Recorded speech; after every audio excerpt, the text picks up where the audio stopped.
Hello everyone, welcome back to my channel. Today we are going to discuss a new paper called Comparison of Self-Supervised Speech Representation as Input Features for Unsupervised Acoustic Word Embeddings, and this paper was accepted to SLT 2021.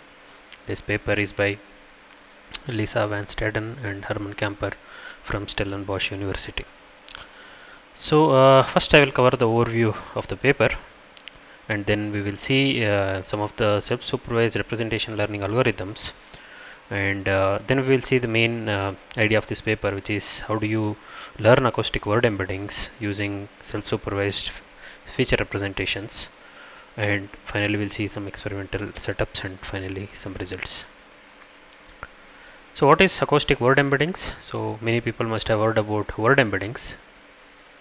So word embeddings are these, if you remember word embeddings or some sort of glove embeddings, these are some dense representations which will have some sort of contextual representations or contextual information about the words.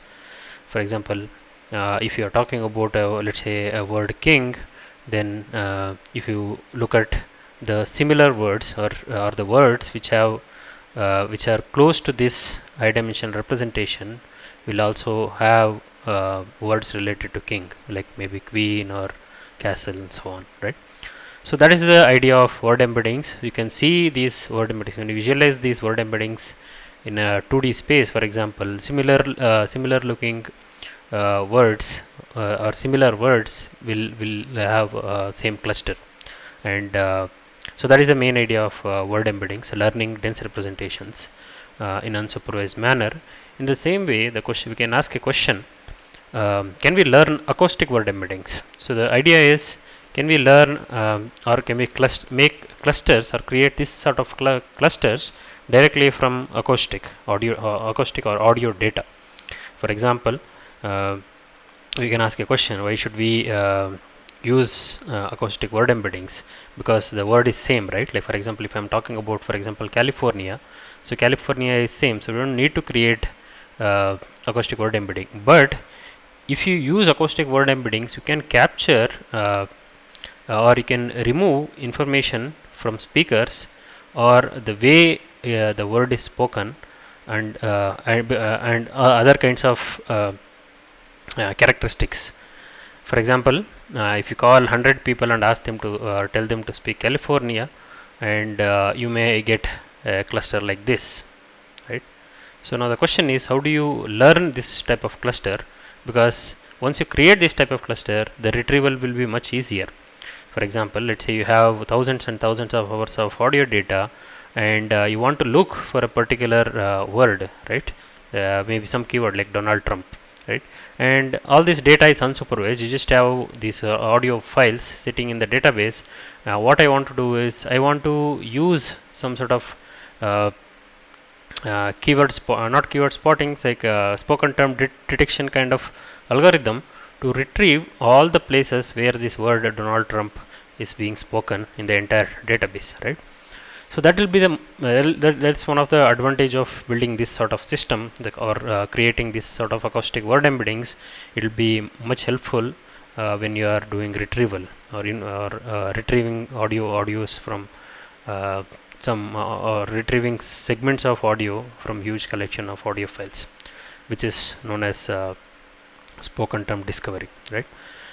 So as I said, acoustic word embeddings, the idea is to learn word embeddings or embeddings from the acoustic data. So it may not be exactly a word, it can be a subword sometimes, because you since we are doing this acoustic word embedding calculation in an unsupervised manner, the algorithm will never know whether it's a word or subword, right? So it could be just a speech segment. So imagine you are clustering segments of speech, segments which are similar. So these segments could be variable length, and you want to project these variable length segments into a fixed dimensional vector, right?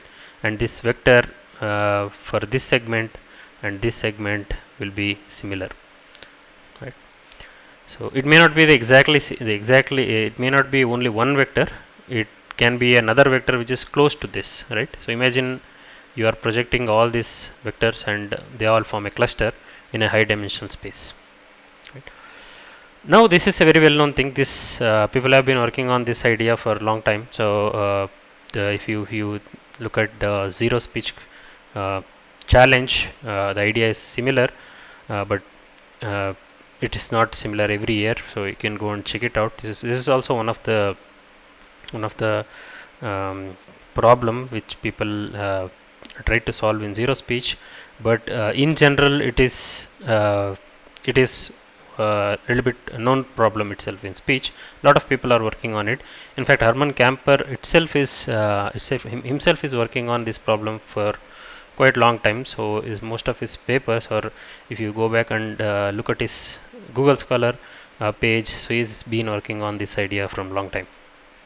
So as I said, so the idea is to create embeddings for segments. May not be one embedding for every, it may not be one embedding for particular cluster, but for each segment will get a embedding which is close to another similar segment, similar word piece, for example. So in this paper, so what they are investigating is, can we use the frame level features which are learned from self-supervised algorithms.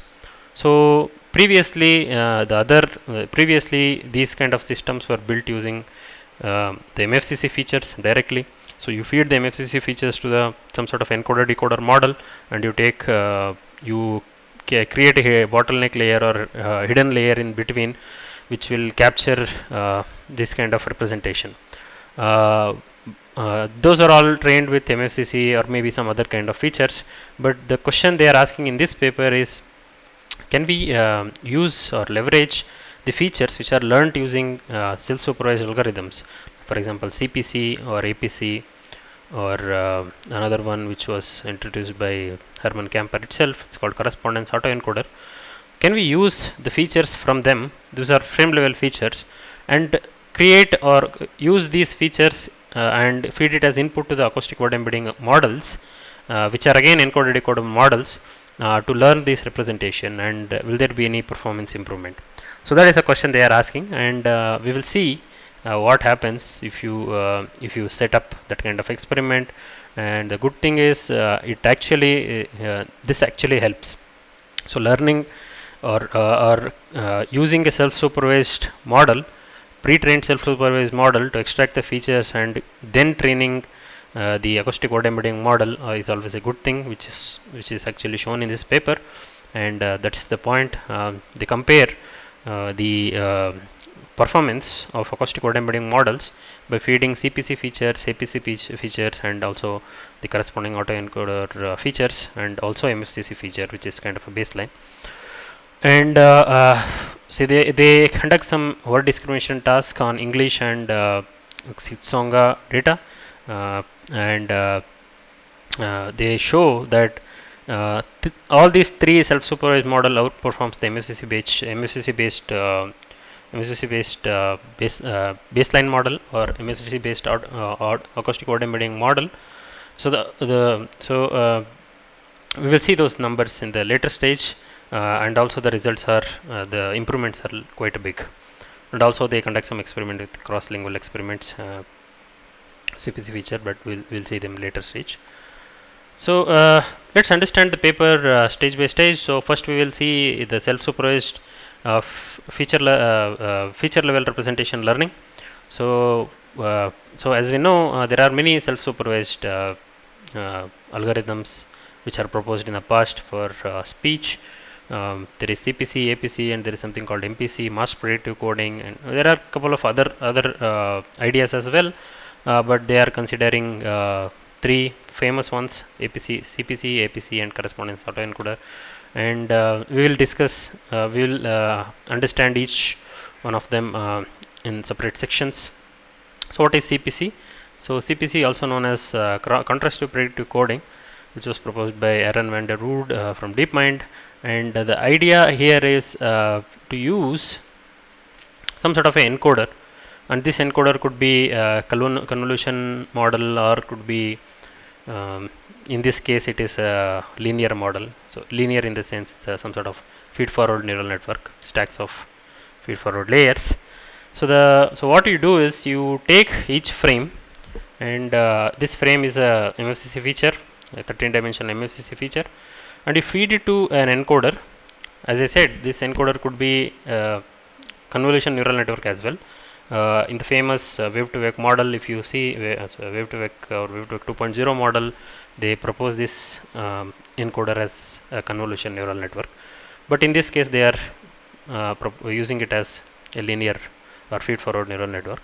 So when you feed the MFCC features into the encoder function, it takes let's call it as G and C. It takes feature X, which is a vector, and creates a hidden representation which is called Z0 in this case, because you are using X0, and the same thing is done for all other frames as well. Now once these hidden representations are created, these could be some sort of a low dimensional representations, right? If your input is the 10 feature, this could be some sort of 64 dimensional feature vector, right?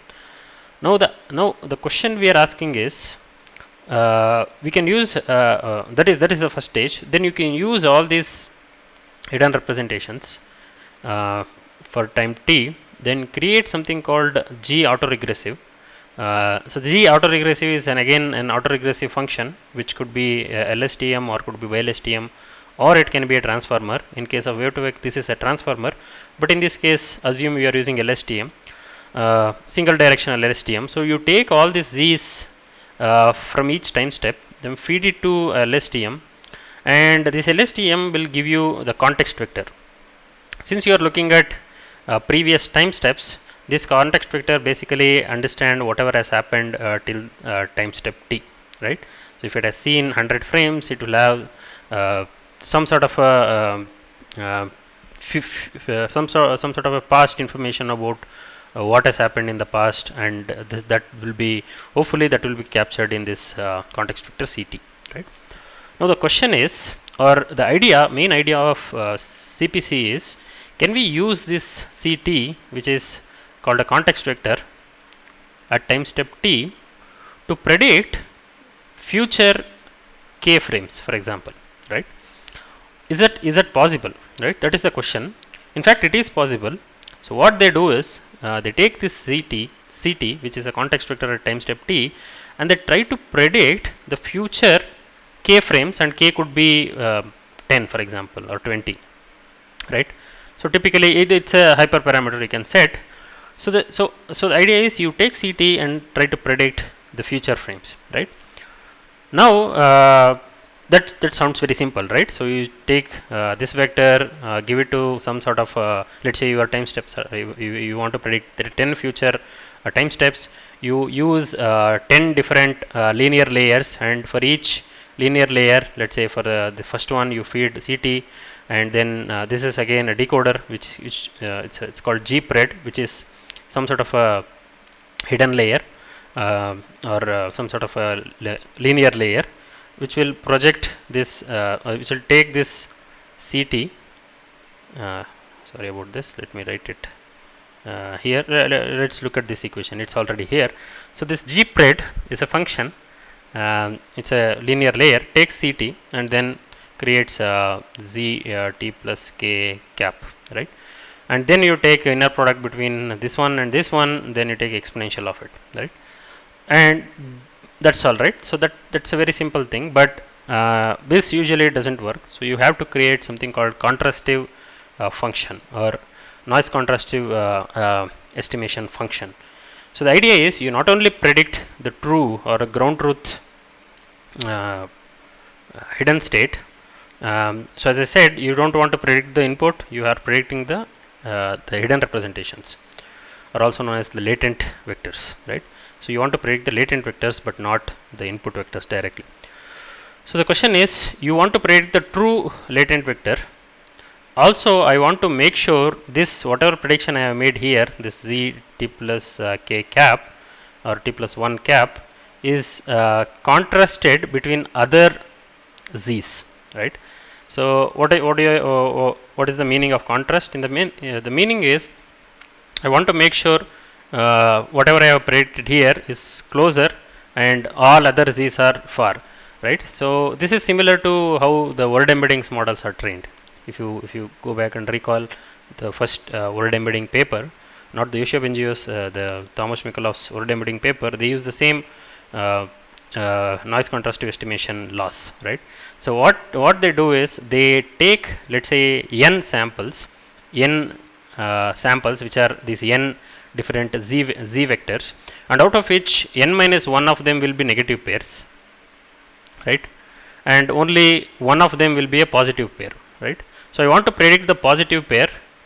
I want to minimize the distance between the positive pairs, and I want to maximize the distance between the negative pairs and the positive pair, right?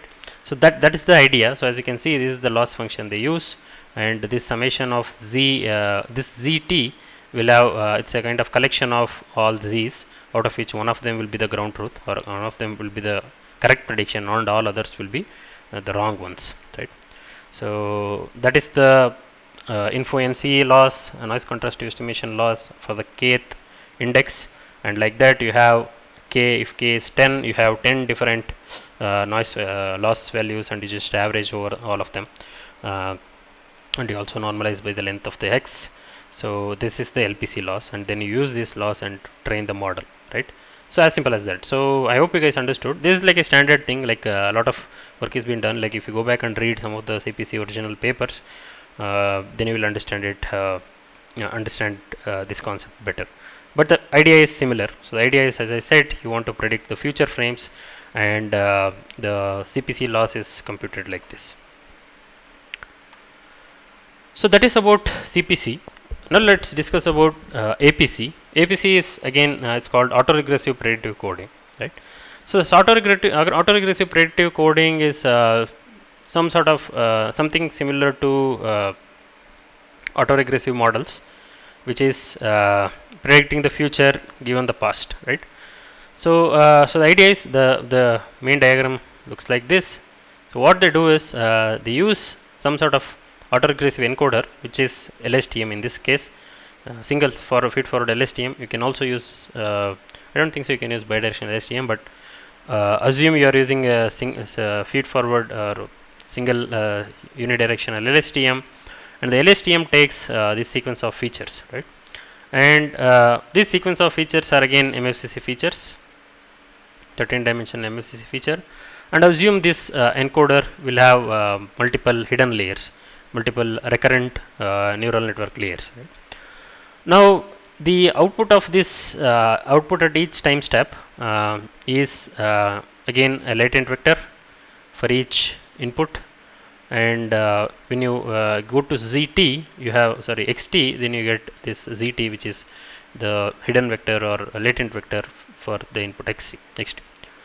Then what they can do is, they use this predictive function to take the latent vector and to predict the kth future frame, right?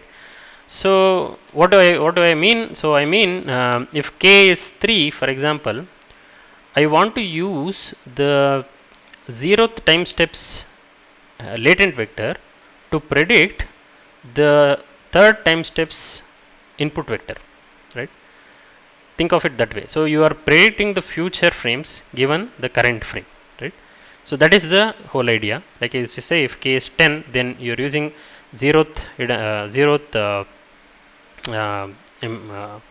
latent vector to predict the 10th input vector, and this thing goes on, like the next one will be the next one, and so on, right? So this is the idea of autoregressive predictive coding, and the loss is simple mean square error loss.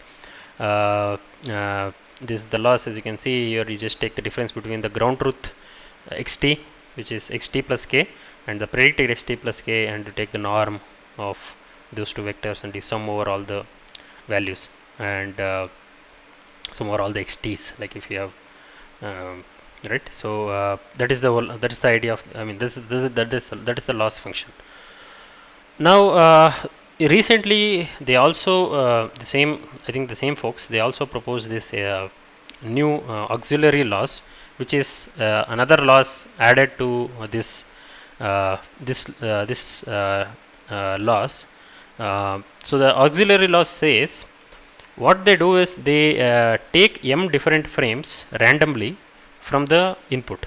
Let's call this x, right? If x has, let's say, t frames, they take m different vectors randomly from this sequence of frames, and they choose the vector x xm as some sort of an anchor frame, which is called xam here, right?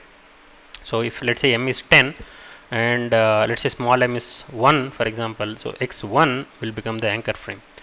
Then they take a slice of x by keeping xam as the anchor, and the slice length will be of n frames, right?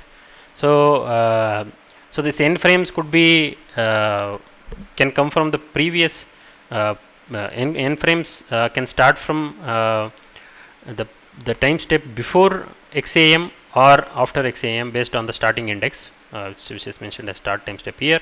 So think of it as some sort of, it's giving some sort of a context, and then you compute the given this one, you just compute the same loss and you just add it to the, I mean this just compute it for all the m's which are mentioned, then you add that loss to the original loss, which will give you this new loss, which is called LAPC, which is the mean square error loss, and then it's not mean average error, I think mean average error, not squared error, is because you are taking the first norm.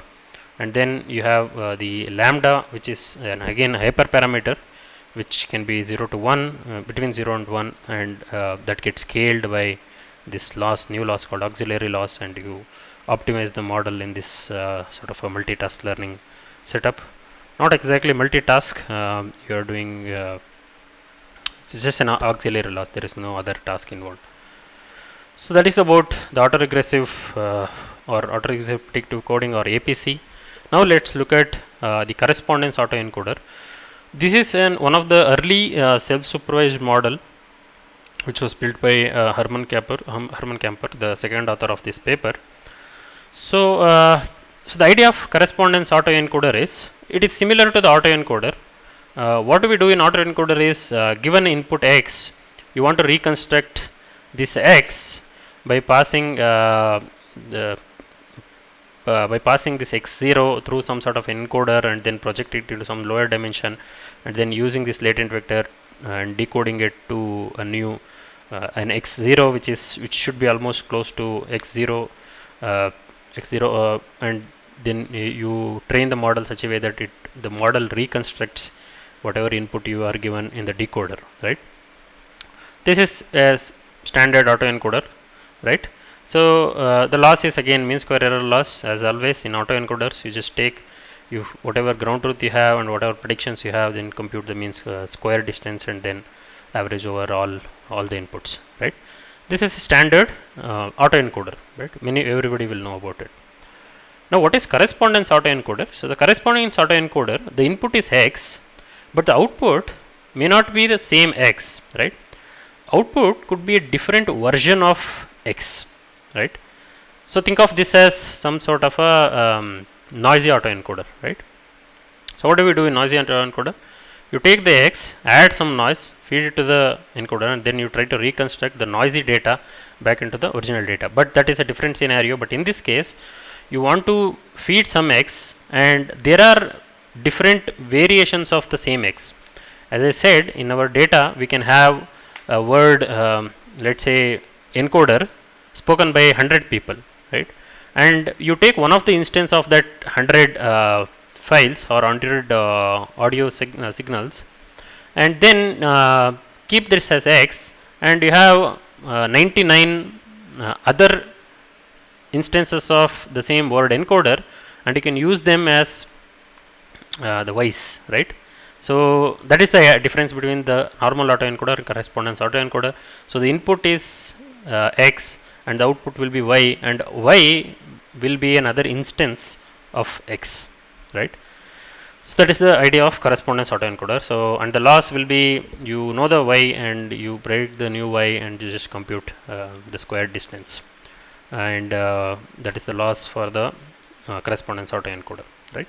So the main idea is like this. So you have y1, which is some word, let's say hi, and spoken by, let's say, some guy, and another word hi spoken by some lady, and the content is similar. The phonetic content of these two words are similar, but the duration of the word here and the duration of the word can be different, and also some of the characteristics of this audio, some of the low level or high level information, like the gender information or the speaker information, those are different, but we don't care about those information. All we want is, we want to cluster these two vectors, or we want to make these two vector close in some high dimensional space, right?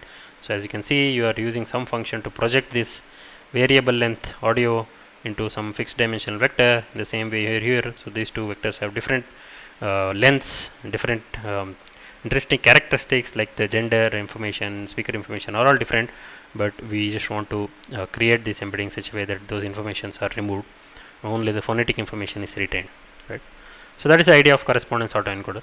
So these are the three main self-supervised algorithms which we saw, and we want to use these self-supervised models and extract some features for acoustic word embedding model training. Now the question is, what do we want to do? So the main goal of this paper, as I said, we want to build an acoustic word embedding model which is generating fixed dimensional feature vector for a variable length audio, right? So you have variable length audio, so obviously we will go and use recurrent neural network or some other type of model or algorithm, or neural network uses variable, it takes variable length input as variable length audios as input. So in this case, they are using stacks of recurrent neural network, which is called encoder here, and the encoder processes sequence of frames which are called x1 to xt, and the output of the last hidden vector of the last layer will be considered as z, and this z is the embedding, right? So what is this embedding is called? This embedding is called acoustic word embedding, AWE, right? This is some fixed dimensional vector. It could be 32 dimension, 64 dimension, 128 dimension. Is up to you. You can choose based on your choose it as some sort of hyperparameter. But so this is the embedding, and also we want to reconstruct during training using this z. We want to reconstruct the input x here, right?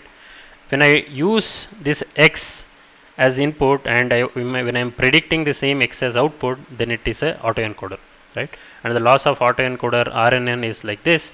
You take you predict x cap, which is basically the decoder output, and you just take the mean square error loss between the original x and predicted x, and you just compute the loss, right? Now these are capital X, so obviously there is summation between all the frame level losses, but that is obvious from this, and that is about AERNN, which is autoencoder RNN. But ultimately what we want to do is, we want to build the CAERNN, which is correspondence autoencoder RNN. The idea is, you give x and you predict y. So the y is an instance of x, right? Now you may be asking a question by already, like how do we even get this data? Who is going to give us a word, let's say car, and all the instances of the word car spoken by thousands and thousands of people? Who is going to give that?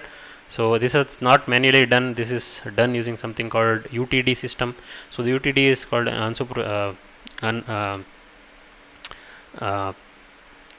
some sort of unit term discovery, right? I was telling unsupervised term discovery, but it's not unsupervised term discovery, it's a unit term discovery. So unit term discovery is this. There are systems which are built to detect to discover different units.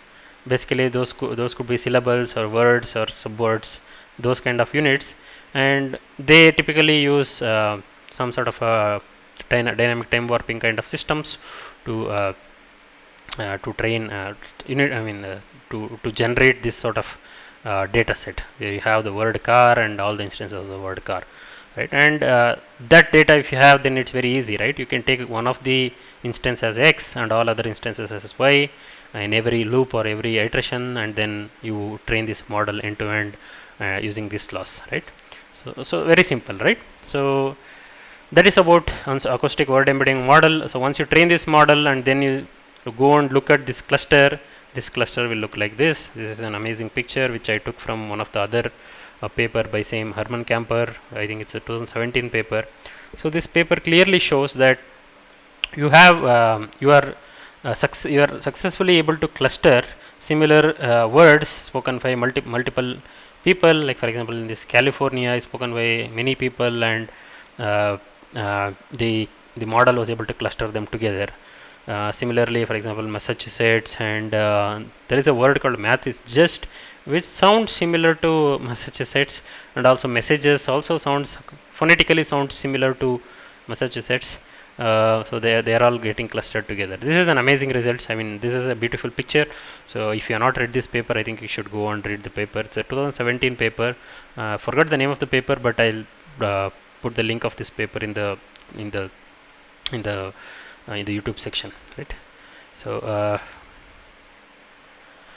So now let's look at the experiments and some of the results. So they use English. They use two different languages. One is English and another is Tsonga. They use two different languages, and the data sets are called Bakai corpus and Tsonga. And they Bakai, I think English, and Tsonga is Chinese. Not sure. Tsonga is a language maybe. So not sure about this. I don't want to confuse you guys. So assume there are two languages. So for English training, they have 6 hours of training, validation, and test. And for this Tsonga, they have a single set of 2.5 hours, right? So, and as I said, they use unit term discovery systems to discover pairs of speech segments to create the training data for the CRRN model. And also, you may ask a question like, why did we even thought about AERNN, right? So the AERNN is just autoencoder RNN, which just takes input and predicts the same, generates output which is similar to the input, right? So the idea is they want to first train that system and then initialize that system to train the CAE system. So that is the main idea we discussed about the AERNN. So if I forgot to mention that in the previous slide, but that's the whole purpose of using only AERNN. You just train it first using the data in an unsupervised way, and then you initialize that model to train the CAE model. So the convergence will be better, I guess, if you do that. So once you use unsupervised term discovery system to discover the pairs of speech segment, then you get 14,000 unique pairs for English, and for the Tsonga you get 6,000 unique pairs which are discovered by the unit discovery systems. And the training of CPC, APC, and CAE, all the models are trained using MFCC features, which are 13 dimension. And for CPC, they use 6 linear layers, which are feed-forward neural network, each with 512 hidden units, and some of the they do layer normalization and relay activations in between. And for the autoregressive part of CPC, they use LSTM layer, and the dimension of ZT in case of CPC it's a 64 and CT is 356. So obviously we use only ZT, not the context vector, as input to the CRRN model. So 64 should be good, right? And as part of capital Z, which is set of positive and negative pair samples. So there are 31 negative samples, means one of them will be positive and all others will be negative, and they all come from the same batch. So it's a very simple sort of a coding related optimization they have done. So autoregressive encoder uses three gated recurrent units for the encoder, and the prediction layer is just a linear layer. It's a simple feed-forward neural network, right? And they predict they predict two time steps to the future. So that is about our APC configuration. And coming to the CRRN model, the final the acoustic word embedding model, they test the model by training they train the model using MFCC, CPC, and APC and CAE features. So obviously these models has to be trained first. Then you extract the features for your training data using these models, and then you train this model, right? So the encoder and decoder of CRRNs are both of them are 3-layer gated recurrent units with dimensionality 512. So let's just jump into the results. So I don't have to explain it to you, just you can see it right here. So this is the model they have trained, and for English, this is for Tsonga, and this for the cross-lingual. And as you can see, MFCC performs poorly, CPC is the best, and APC is again little bit lower than CAE, and little bit lower than CPC, and CAE is in the third place. It's a little bit worse than APC, but obviously better than MFCC. So clearly it is showing that the CPC features are giving about 6% absolute improvement in performance, which is a great news, right? And this is even much better when you go to other language like this language Tsonga. You can directly see compared to MFCC, this is like way ahead. And also APC is also working a little bit better, and comparatively the correspondence autoencoder is also good, and the same thing is applicable for cross-lingual models as well. This is the great news. I mean, this is one of the very good results. I mean, this is clearly showing that learning or using the features learned using self-supervised models are actually giving much better performance in acoustic word embedding task. And I think even I have observed this kind of results for not for this particular task but some other task. But these self-supervised models are working really well these days. I think future direction, everybody should try these models out and see. I mean, people should put more efforts in learning, more efforts in doing research in this type of self-supervised model, because this is how humans also learn. Because humans don't need training data for speech recognition, right? You don't need to show a transcript and audio to train a speech recognition model or to learn speech recognition. So these are all learned in unsupervised manner, and I think the future research also should be in unsupervised or self-supervised way. So that's all for this tutorial. Thank you so much for watching this tutorial. So if you are not subscribed to my channel, please subscribe for more of this kind of content, and if you like this tutorial, please give a thumbs up. Thank you.